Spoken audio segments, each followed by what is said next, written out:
Hello everybody, welcome to the video session. So as you all know that we have started this series जिसके अंदर सबसे पहले आपको सवाल पूछे जाते हैं, certain questions are asked in the community post and then the subsequent video follows with the answers of those questions. ठीक है, so this video series by the name of Anthro Talks we have started. Okay, so this is the day 4th that we are discussing and these are the programs जो हमने launch किए हैं.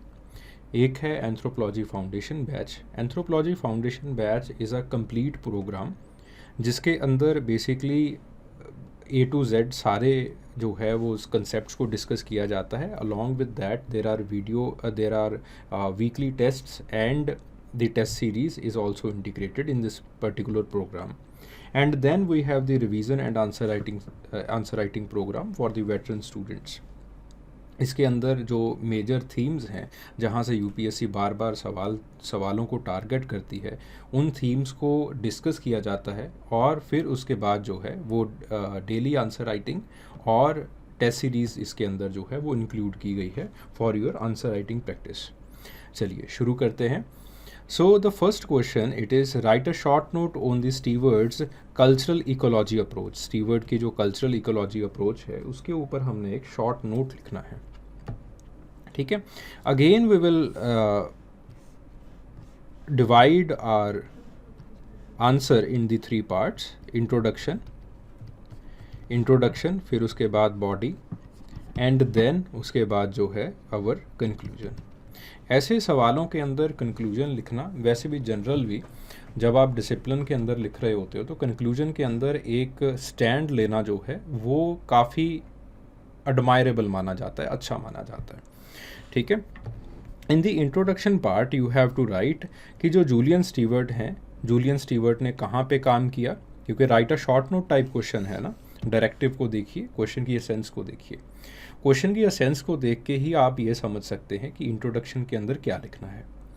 फिर उसके बाद introduction and introduction की continuity बने और फिर उसके बाद जो है वो आपको उसी कंटिन्यूटी में बॉडी पार्ट लिखना होता है. Then you have to jump to the conclusion part. ठीक है, चलिए शुरू करते हैं. So in the introduction part you have to write कि जूलियन स्टीवर्ट ने जो है वो मिडल ईस्ट के अंदर और यूरोपियन कंट्रीज़ के अंदर जो है वो आर्कियोलॉजी के ऊपर काम किया और आर्कियोलॉजी के ऊपर काम करके उन्होंने एक किताब लिखी थी. किताब काफ़ी चर्चित किताब थी, कल्चरल प्रोसेसेस उन्होंने किताब लिखी जिसके अंदर उन्होंने मल्टी लीनियल एवोल्यूशन और with the help of the cultural ecology approach इसको सब्सटेंशिएट करके दिखाया था. कल्चरल इकोलॉजी अप्रोच इसको जो है वो इन्होंने सब्सटेंशिएट करके दिखाया था. This is what you have to write in the introduction part. ठीक है. इंट्रोडक्शन पार्ट में ये पता चल जाना चाहिए कि ओके एक बच्चे को जो है वो चीज़ें समझ आ गई हैं. ठीक है. जो हमने जूलियन स्टीवर्ट की कल्चरल इकोलॉजी अप्रोच थी, बच्चे ने उसको जो है वो चीज़ उसके हिसाब से चीज़ों को लिख दिया है, उसको जो है वो अपने सिलेबस के साथ जो है वो कनेक्ट कर दिया है. ठीक है. हमने इसके अंदर इंट्रोडक्शन के अंदर ही जो जूलियन स्टीवर्ट का प्रिंसिपल फील्ड है, जो उनका डिसिप्लिन है, उसको भी लिख दिया. फील्ड के साथ साथ उनके वर्क को लिख दिया कि कौन से वर्क के अंदर है. उसके साथ जो है वो उनकी अप्रोच को भी जो है वो लिख दिया, अप्रोच और मेथडोलॉजी को भी जो है वो लिख दिया. ठीक है. देन उसके बाद इसी कंटिन्यूटी में आपके पास जो है वो बॉडी पार्ट को आप लिखने वाले हो. ठीक है.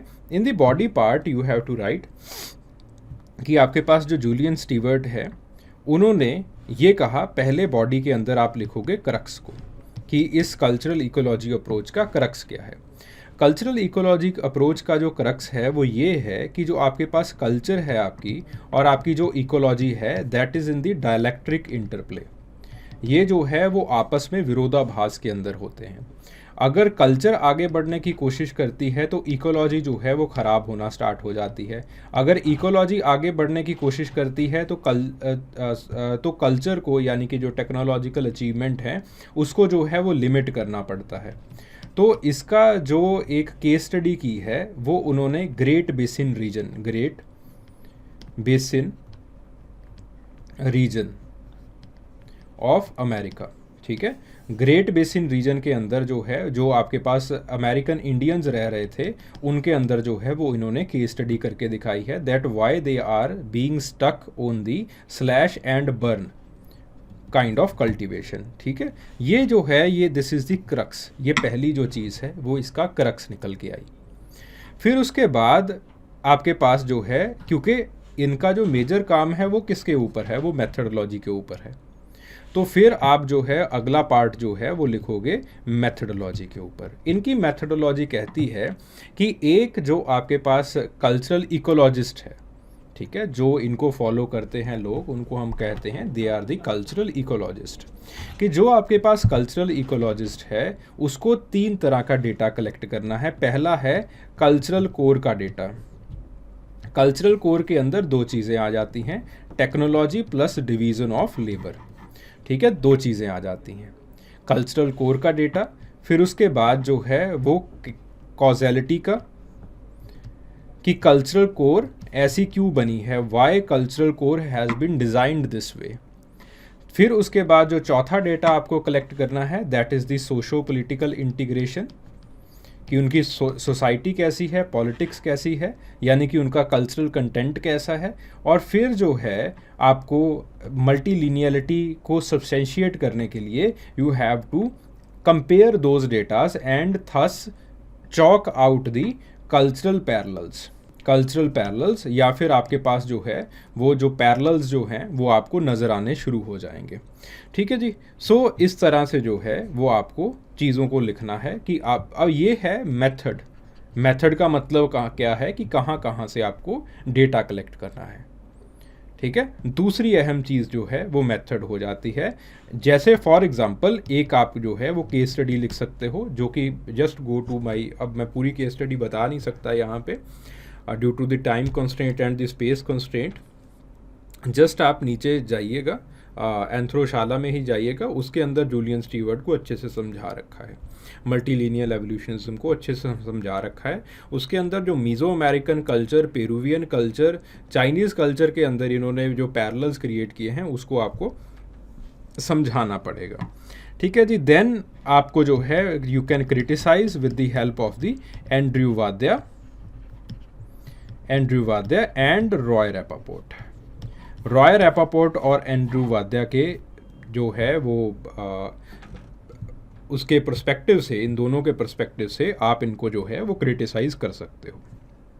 देन आप जो है वो कंक्लूड कर सकते हो कि इन्होंने जो एक एवोल्यूशन कंक्लूजन के अंदर you have to take a stand, एक स्टैंड लेना पड़ेगा आपको। तो कंक्लूजन के अंदर आप यही स्टैंड लोगे कि जो एक क्लासिकल एवोल्यूशनिज्म के अंदर एक यूनिलिनियलिटी वाली बातें हो रही थी, एक यूनिवर्सल एवोल्यूशन की बातें हो रही थी, एक साइकिक यूनिटी ऑफ मैनकाइंड की बातें हो रही थी, उनको इन्होंने रद्द करके, क्योंकि रद्द ऑलरेडी हो चुकी थी, उसके खिलाफ इन्होंने जो है वो एक अल्टरनेटिव मेथडोलॉजी जो है वो दी है। ठीक है, सो इसीलिए ये जो है वो आपके पास न्यू एवोल्यूशनिज्म जो है वो लेके आ सके, उसको सब्सटेंशिएट कर सके। ठीक है जी, so this is how you have to write your answer. फिर उसके बाद अगली चीज़ है मटीरियलिज्म और the materialistic approach of Marvin Harris की मटीरियलिस्टिक अप्रोच को आपको एक्सप्लेन करना है। ठीक है, again you have to divide your answer into the 3 columns और द 3 सेक्शंस। आप जो है वो 3 पार्ट्स के अंदर आप अपना आंसर डिवाइड करोगे। तो इंट्रोडक्शन के अंदर आप जो है ये लिखोगे, देखो मटीरियलिस्टिक अप्रोच इनकी अप्रोच है, इनकी जो मेथडोलॉजी है वो मटीरियलिस्टिक है। तो आप जो है वो इंट्रोडक्शन के अंदर आपको ये समझाना है एग्जामिनर को that okay I have understood your question. So आप लिखोगे कि जो मेरविन हैरिस ने अपनी कल्चरल मटीरियलिज्म किताब के अंदर जो है वो अपनी मटीरियलिस्टिक अप्रोच को जो है वो समझाया है। This materialistic approach it deals with the change in culture के अंदर चेंज कैसे आता है, और कल्चर जो है वो आपके पास जो है वो किस तरह से हाउ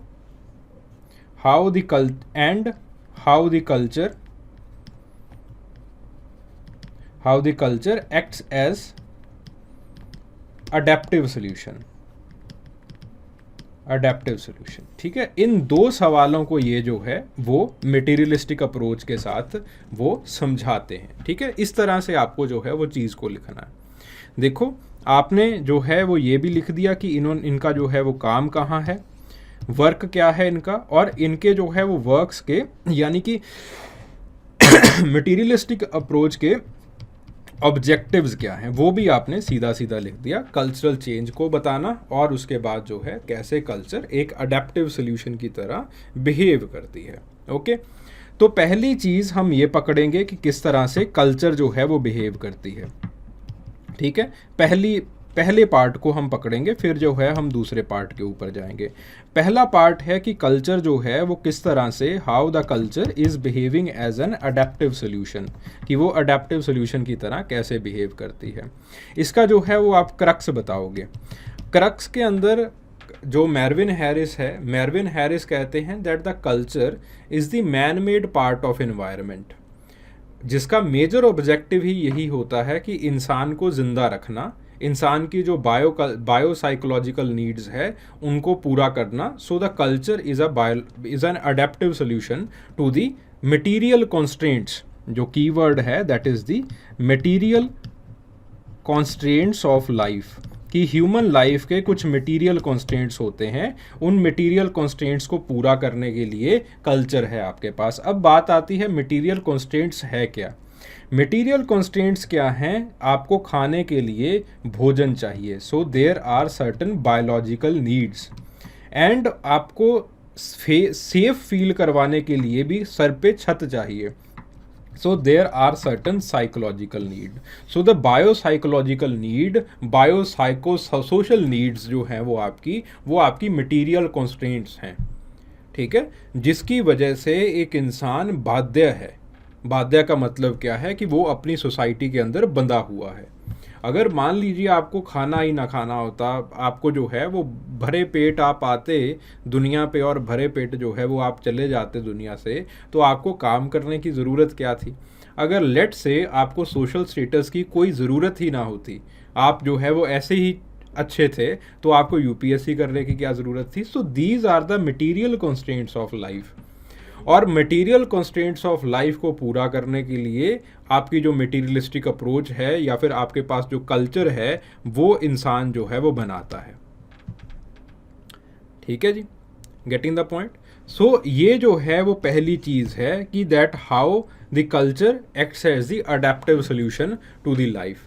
ठीक है, दूसरी चीज़ है आपके पास जो है so material constants of life. For example, इसकी एक एग्जाम्पल देके आप चीज़ों को समझा सकते हैं। For example the sacred cow complex, sacred cow complex, sacred cow complex, तो इससे जो है वो आप समझा सकते हो। अगर सेक्रेड काउ कम्प्लेक्स आपको जानना है तो वीडियो के अंदर चले जाइए, एंथ्रोशाला में ही जाइएगा, उसमें मेरविन हैरिस में मैंने वीडियो बना रखी है। ठीक है, पहली चीज़ क्लियर हो गई कि कल्चर जो है कैसे अडेप्टिव सोल्यूशन है। दूसरी चीज़ कि आपके पास जो है वो चेंज को कैसे इन्होंने सब्सटेंशिएट किया। ये चेंज को किस तरह से सब्सटेंशिएट करते हैं, ये कहते हैं कि आपकी जो कल्चर है वो 3 एसेंशियल पार्ट्स के अंदर डिवाइडेड है। पहली है इंफ्रास्ट्रक्चर, दूसरी है स्ट्रक्चर, तीसरी है सुपर स्ट्रक्चर। ठीक है, super structure again it is divided into 2 parts, not very important. तो वो कहते हैं कि जब इंफ्रास्ट्रक्चर टेक्नोलॉजी के अंदर चेंजेस आते हैं तो स्ट्रक्चर फैमिली और पॉलिटिकल ऑर्गेनाइजेशन के अंदर भी चेंजेस आ जाते हैं, और उसी के साथ जो है वो आपकी रिलीजियस आइडियोलॉजी या फिर आइडियोलॉजिकल चेंजेस भी आ जाते हैं। For example world war 2 and feminist movements, world war 2 और फेमिनिस्ट मूवमेंट, कि कैसे वर्ल्ड वॉर 2 के अंदर जो लड़कियां हैं, इंफ्रास्ट्रक्चर चेंज हो गया, डिवीज़न ऑफ लेबर चेंज हो गया, लड़कियों को इंडस्ट्रीज़ के अंदर जाना पड़ा। जब वो लड़कियां इंडस्ट्रीज़ के अंदर गई तो इवेंचुअली, क्योंकि लड़के तो सारे जो है वो वॉर के अंदर थे, तो लड़कियां जब इंडस्ट्रीज़ के अंदर गईं तो इवेंचुअली जो स्ट्रक्चर है सोसाइटी का वो भी चेंज हुआ। घर के अंदर जो है वो औरतों की सुनवाई होनी ज़्यादा हो गई। पॉलिटिकल लीडरशिप ने औरतों को सीरियस लेना स्टार्ट कर दिया। पॉलिटिक्स के अंदर औरतें आ गई और इसी के साथ सुपर स्ट्रक्चर के अंदर जो फेमिनिज्म है, आइडियोलॉजी जो है वो बैठ गई। ठीक है जी। तो इस तरह से जो है चीज़ें, जो चेंज है उसको इस तरह से ये सब्सटेंशिएट करते हैं। Then you have to write the criticism. Criticism जो मार्क्सियंस ने या फिर नियो मार्क्सियंस ने जो क्रिटिसिज्म किया है, दैट इज़ इम्पॉर्टेंट वन। वो इम्पॉर्टेंट है कि मलिनोव्स्की, सॉरी, जो मेरविन हैरिस हैं, मेरविन हैरिस वन वे चेंज को समझा रहे होते हैं, ऊपर से नीचे भी चेंज कई बार हो जाती है। ठीक है, वो नियो मार्क्सिस्ट का क्रिटिसिज्म है। देन उसके बाद जो है वो आप कंक्लूजन को लिखिए। तो कंक्लूजन के अंदर आप यही लिखोगे कि मेरविन हैरिस ने जो है वो जो एंथ्रोपोलॉजी है with the help of the materialistic approach, उसको एज अ साइंस सब्सटेंशिएट करने की जो है वो कोशिश की है। ठीक है, बेसिकली ये पूरा प्रयास इसलिए था कि जो एंथ्रोपोलॉजी है, एंथ्रोपोलॉजी को as a science of culture जो है वो बना के रखा जाए, सब्सटेंशिएट किया जाए। ठीक है, this is how you have to write. And then critically discuss the next question, critically discuss the approaches for the personality formulation in the anthropology. ठीक है, कि आपके पास जो पर्सनैलिटी है उस वो किस तरह से बनती है, उसकी अप्रोचेस क्या है, उसको आपने क्रिटिकली डिस्कस करना है। क्रिटिकल एग्जामिनेशन या क्रिटिकली आपको उसके डिस्कस करना है।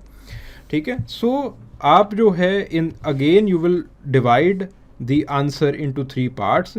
फर्स्टली आप जो है वो introduction, then you will have the body part and then you will have the conclusion part. ठीक है, इन द इंट्रोडक्टरी सेक्शन और द इंट्रोडक्टरी पार्ट आप ये बताओगे कि किन किन लोगों ने, और या फिर आप कौन कौन सी अप्रोचेज़ आगे जो है वो लिखने वाले हो कि जो की पर्सनैलिटी जो है वो किस तरह से फॉर्मुलेट करती है। ठीक है, सो स्टार्टिंग में ही आप जो है वो लिख दोगे कि इन दी साइकोलॉजिकल एंथ्रोपोलॉजी। ठीक है, पहले आप डिसिप्लिन लिखोगे, psychological anthropology, psychological in the area of the, or in the field of the, or in the discipline of the psychological anthropology, Ralph Linton,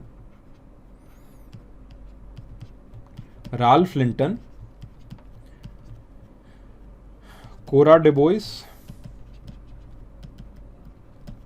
Bois, Abraham Gardner, Margaret Mead, Ruth Benedict। ये लोग major हैं। इन लोगों ने जो है वो personality formulation के ऊपर काम किया। ठीक है जी, आपने यहाँ पे डिसिप्लिन को भी लिख दिया, डिसिप्लिन कौन सा है, उसी के साथ इनके जो है वो कौन कौन प्रोपोनेंट्स को आगे हम लिखने वाले हैं। देन उसके बाद जो है वो आपने चीज़ों को इस तरह से लिख दिया। अब इसी कंटिन्यूटी में you will write the second paragraph, that will be a connector. ठीक है, राल्फ लिंटन की जो अप्रोच है वो कौन सी अप्रोच है, फंक्शनलिस्ट अप्रोच। ठीक है, फंक्शनलिस्ट अप्रोच या फिर फंक्शन को सब्सटेंशिएट करते हुए राल्फ लिंटन ये बताते हैं कि जो पर्सनैलिटी है that will be reflected in culture and the culture it will make the personality. फिर उसके बाद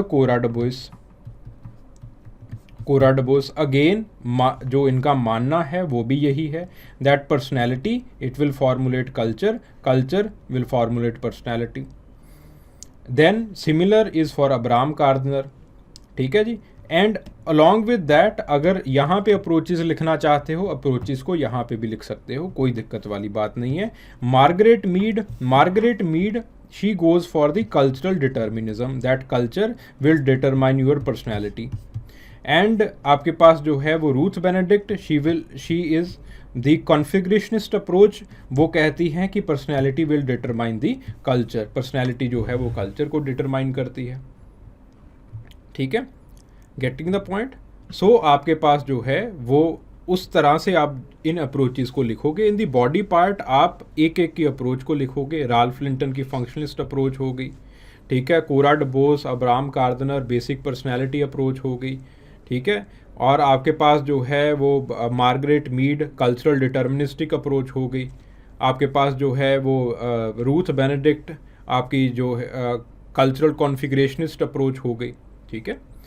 कई बार कई किताबों के अंदर डायलैक्ट्रिक और डिटर्मिनिस्टिक को जो है वो 2 पार्ट्स के अंदर डिवाइड करके लिखा है, वो भी ठीक है, वैसे भी आप कर सकते हो, ठीक है। And in the body part आप हर एक अप्रोच को समझाओगे and just you will give the example. जो हमने केस स्टडी की है, पूरी केस स्टडी लिखने का आपके पास टाइम नहीं होगा, थ्योरी को लिखिए, हर एक अप्रोच की थ्योरी को लिखिए और थ्योरी के साथ साथ उसके एग्जांपल्स देते जाइए। देन आप जो है वो कंक्लूड कर सकते हो that the culture and the personality they are the 2 parts of the और the 2 faces of the same coin. इस तरह से आप अपना स्टैंड जो है वो कंक्लूजन के अंदर ले सकते हो, ठीक है। Basically this is how you have to write the question. मतलब कहने का मुद्दा ये है कि जो इंट्रोडक्शन है, इंट्रोडक्शन के अंदर वो चीज़ें खुलती हुई एटलीस्ट दिखाई देनी चाहिए कि जो एग्ज़ामिनर ने सवाल के अंदर पूछा था वो चीज़ें खुल रही हैं। फिर उसके बाद वही चीज़ें खुलती खुलती बॉडी में उसको एक्सप्लेन कीजिए, या फिर अगर क्रिटिकली डिस्कस करना है तो साथ में आपको चीज़ों को थोड़ा सा डिग डीप करना पड़ेगा, ठीक है। उन चीज़ों को लिखिए and then you have to conclude, फिर आपको कंक्लूजन लिखना है अपना, okay. So this is how you have to write your answer, okay. चलिए, I hope this video it was watchable for you. आपको कुछ जो है वो नया मिला होगा इस वीडियो के अंदर। Thank you very much.